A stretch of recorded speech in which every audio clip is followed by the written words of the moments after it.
Nero, a Roman emperor who, among other things, is known for his impressively bad ruling, leadership skills, and overall inability to control a country. In fact, he is considered to have caused the beginning of the end for Rome. Nero came into the power at the young age of 16. From the beginning, Nero wasn't interested in being emperor and instead wanted to be an artist and actor. At the beginning of his reign, he was loved by all.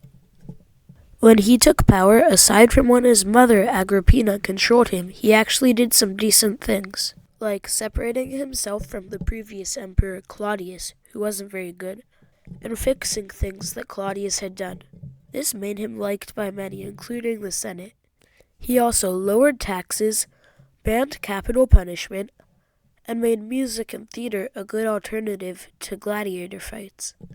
Nero also hated death sentences, once stating, "How I wish I had never learned to write," when being told to sign a death sentence.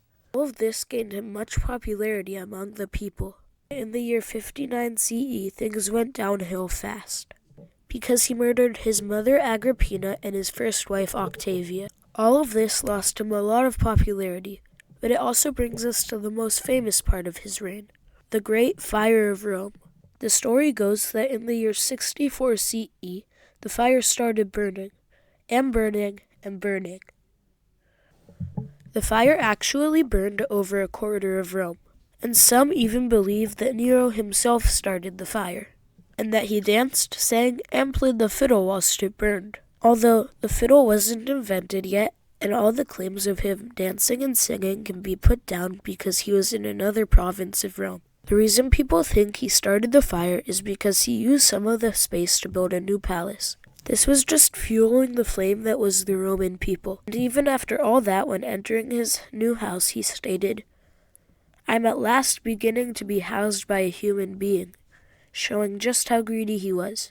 Nero needed someone to blame for the fire, so he blamed a small group called the Jews. The Jews were prosecuted, and it wouldn't end until the empire finally divided in the year 400. By now, any popularity Nero had was gone, and people were angry.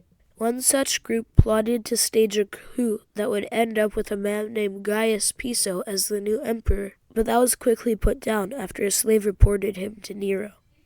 The very same year, Poppaea, Nero's second wife, was killed by none other than Nero himself.